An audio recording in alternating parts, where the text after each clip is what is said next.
I would guess in a heartbeat. If this were Matt Madness right now, I would guess in a heartbeat this is Brown-Forman. Now, would I know which one it is? No.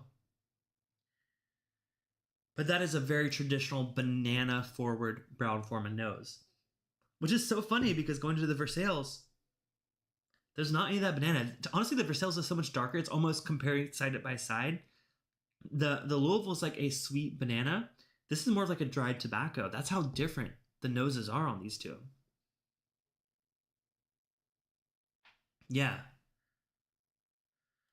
Much, much more familiar. It's all around sweeter. You can't get much oak on it, honestly. I got a bit of oak on the Versailles, but not the Louisville.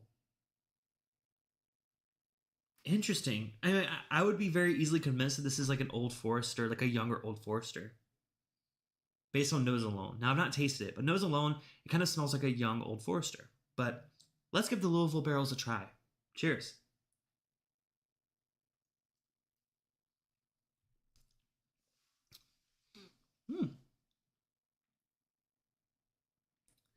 Okay.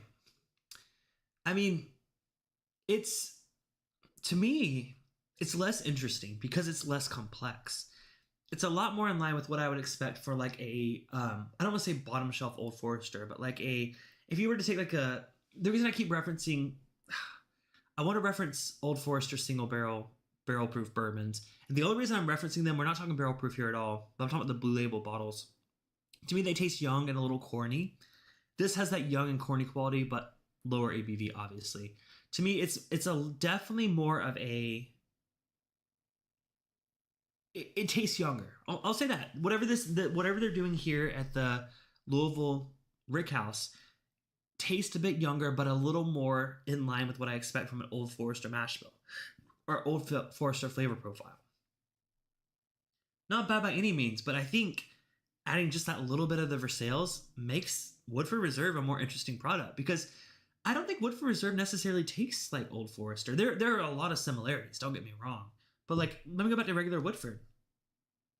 On the nose, like, I mean, if there's banana, it's like a darker, more desserty, it's almost like a blend between like it's like a bread pudding, like a very syrupy, sweet, thick bread pudding. I don't even want to say banana pudding. To me, it's a very different dessert. But the Woodford itself just smells like a bread pudding with like a lot of really sugary syrup qualities to it.